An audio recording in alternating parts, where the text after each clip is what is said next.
G'day guys, Make with the Circle, and today we're going to do a little painting. We're going to take this very basic Vorax shell that I've prepared, and we're going to just turn it from this simple thing into something a little bit visually more interesting. Now the whole point of today isn't to make you a pro painter, it's just to show you what can be done with very little effort and very quickly. Now just so you know, we've given the whole model a very dark base coat, and then a flat gold trim, a flat bronze, and flat silvers all over. There is no other work that's been done to it. You can see it's just single tones. I have sort of picked out the bullet casings for the rotor cannons in here in gold, but that's about it. So, first things first, I want to add a little white stripe across here, just to add a little bit of colour to it. So I need some white scar. Put that into focus for you. And also I think I'll use some Ulthuan grey, if that one does decide to focus in. There we go. Alright. So, bit of water. Not using a paint palette, I often just use old spare bases I've got lying around because I can.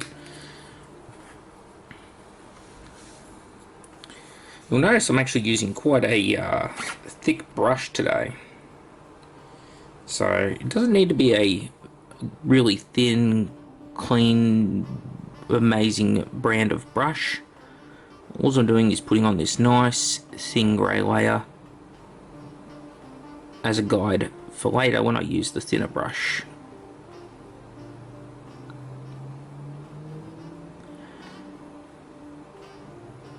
Beauty of this is, because we're going to sponge weather this later, we don't need to create a super neat line. We're just creating a sort of rough base line. And the idea is just to make it easier for the white to be applied. So, that'll dry nice and quickly, and in fact, yeah, we're pretty much there for dryness now. So, what I'm going to do is take some of that white scar, same thing, I'm going to take a little bit of it, put down the palette, mix a little water in.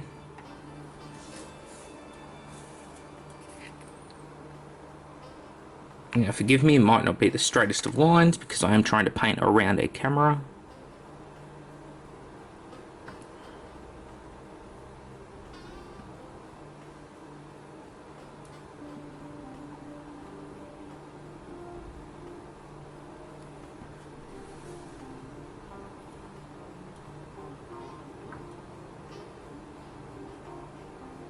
For the full effect, you may need multiple thin coats as opposed to single thick coats. But yeah, that's basically it. So that's all we're going to do for the white on this hull. Now let's add a little colour. Don't think that you can't use Citadel washes. They're perfectly fine. So we're going to take some Agrax Earthshade, and we're going to apply it to all the gold and bronze trim, and we're just going to go straight out of the tub here. This is the point where you knock it all over on screen, isn't it? Now this is quite a thick amount that I've put on, but that's because I'm spreading it out as I go, like so.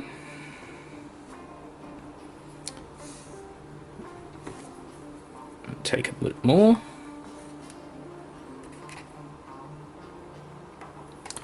and I want to get it so that it goes just over the edges of the gold as well onto the grey hull.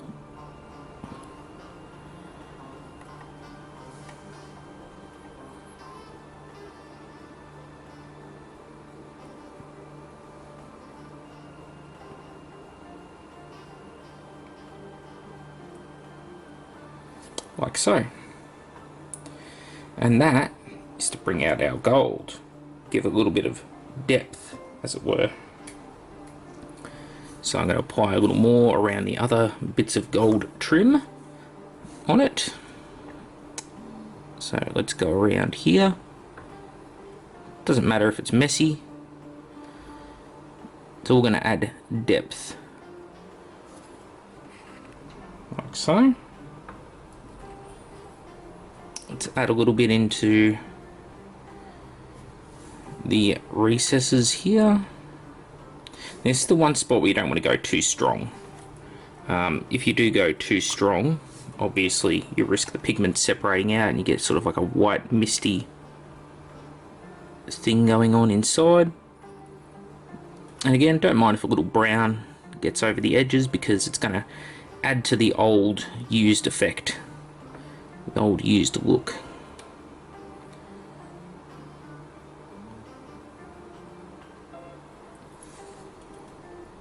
And I'll do these bits now as well.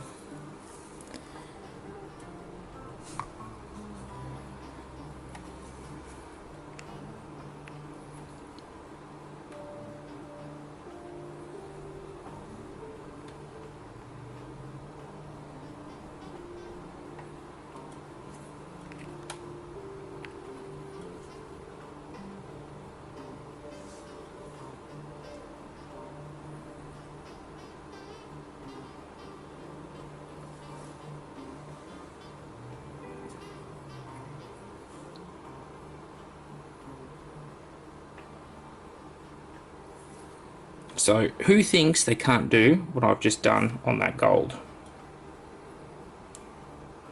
Who thinks they can't do that? Okay.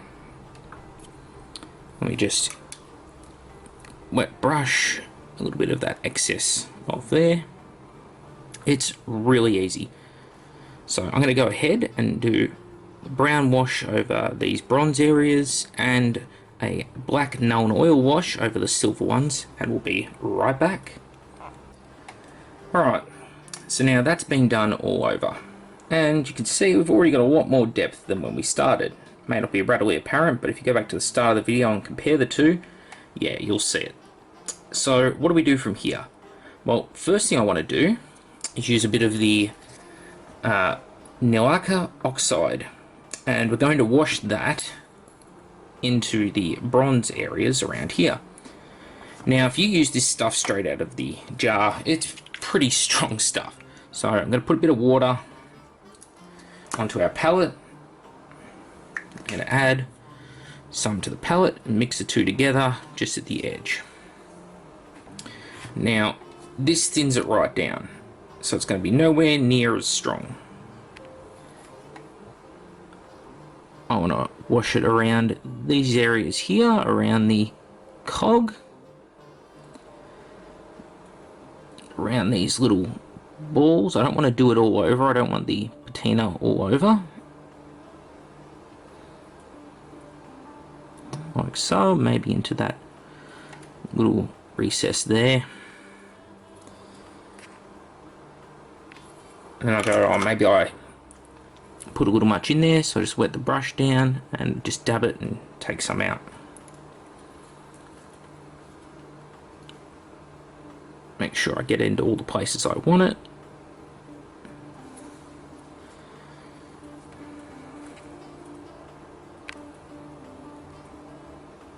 And that's it. A bit of an aged bronze patina. Doesn't have to be much. I can add a little bit, just a tiny little bit over the surface. Again, it's quite thin. I don't want it to overpower. I don't want it to take over. If I was trying to be like award-winning with the paint, I'd have layers of blacks in there. I'd have brighter coppers, and because patinas are a funny thing to try and replicate. But yeah, as you can see, we've now got a lot more depth to everything. The gold especially is picked right out. You can see the dark recesses, and I mean, this is one coat of paint of gold and one coat of brown Agrax wash over the top. Because I didn't absolutely cake it on, and I aimed it into the recesses as best I could, it hasn't overpowered it, hasn't left big puddles, anything like that. and we're really starting to get some colour. Now, the eagle-eyed among you may have noticed that in the background over here, I have a little decal. So we're going to prepare this surface on this side here for a decal. Now to do that, I have some decal fix from Vallejo, this one. And the way this works is, put a tiny little dollop. If I make sure that the tip of the nozzle is clean so the dollop can come out, tiny little dollop onto the palette, or a big dollop, whatever. It's mostly air. I then add a little clean water into it, thin it out, and then I apply it to the surface that I intend to put the decal on. Nice, thin, even coat.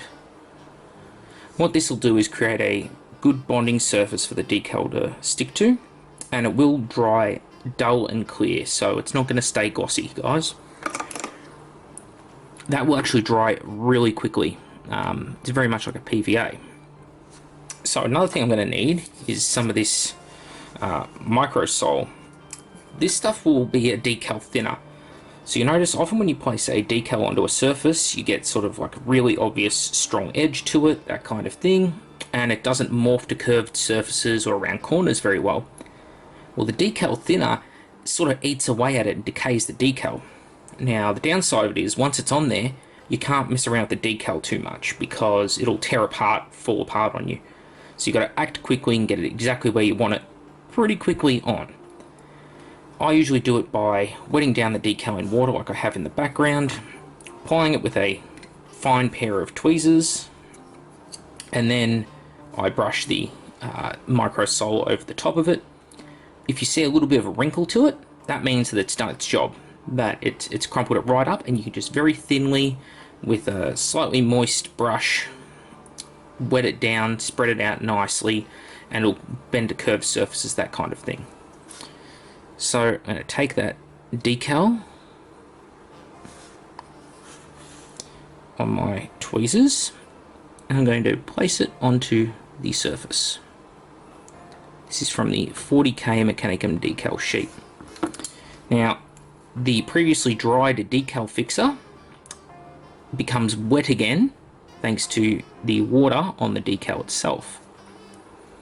And the decal basically melts into that decal fix to set itself. I then just moisten the brush, nothing crazy, guys. You can probably hear me unscrewing the cap off to the side. Doesn't need to be absolutely wringing wet with the stuff, just moisten it down. I can use the brush to move it around the surface of the miniature without damaging either the miniature or the paint. Now, if I was doing this on a model that I might be oil washing or really cared about, I'd actually gloss varnish the miniature first before applying a decal fix or anything like that. I'm also going to use the tweezers just to adjust it and spin it around a little bit so it's sort of in line with that rivet. And once we focus in, you'll see we have a nicely applied, nice, even, smooth decal on our surface. Alright, so that's pretty basic for doing a sort of grey and gold trim army. What do we do from here? Well, we're going to sponge it. So what I need to do is mix up a paint. We're going to go Mechanicus Standard Grey, which is a Citadel paint.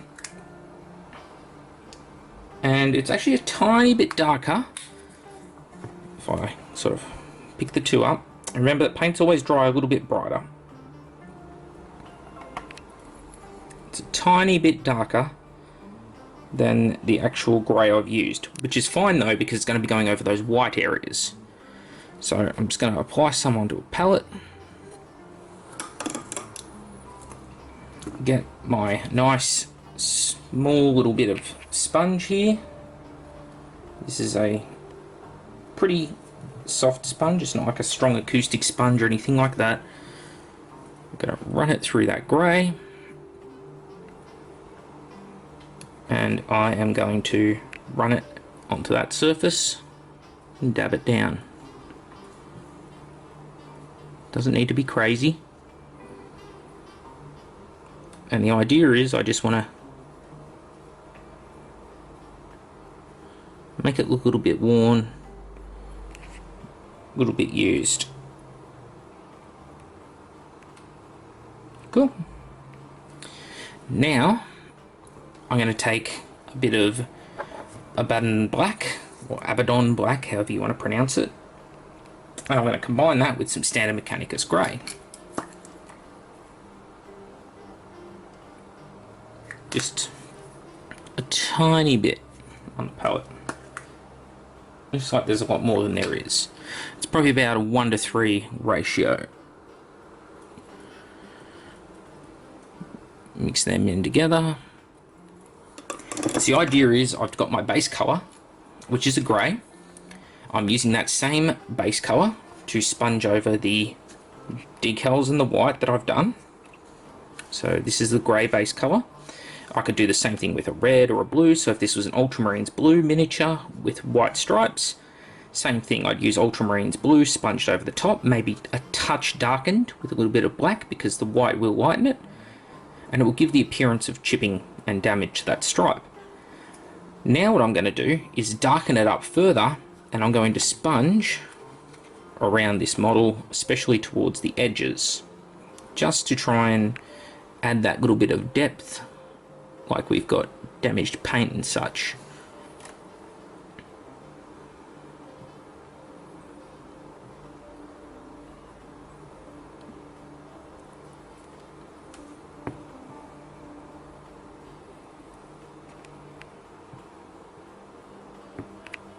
So now, as you look at it, you can see it's just that slight, subtle bit of grade damage around it. Next thing I want to do, I'm going to go in and I'm going to paint the little Cortex controller in the middle here, the little ball, and I'm going to use actually something they don't make anymore. It's a glaze and it's Guilliman Blue. Now again, this is going to be just straight out of the jar. I'm not going to go crazy here. We're not going to be thinning it down and using Lamy and medium and things like that. No. So all I want to do is just a nice even glaze over the whole ball.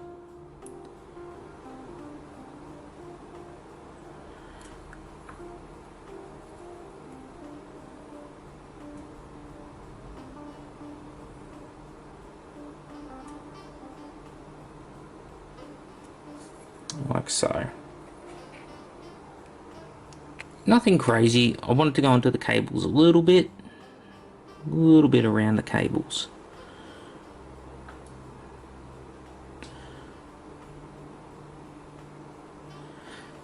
Just to say that, you know, there's something a little bit unorthodox going on here, that maybe it's got some sort of life of its own, it's an actual mechanical part.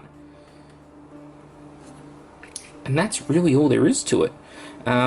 With the metallics, I'll go on to the silver now. I'm going to sponge the silver as well. In this case, the base colour for the silver was an Army Painter paint, this nice dark one, gunmetal. And I'll be using this bright Model Air steel, I believe this one is. Oh no, this one is silver, just silver. So, just a tiny little drop of that. I'm going to grab that, another piece of that sponge, get some of that silver on it.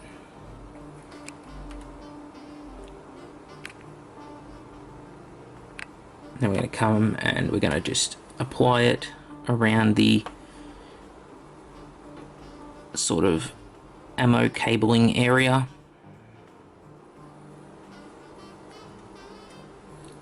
Again, we're not going to be too strong with it, just to add a little bit of depth.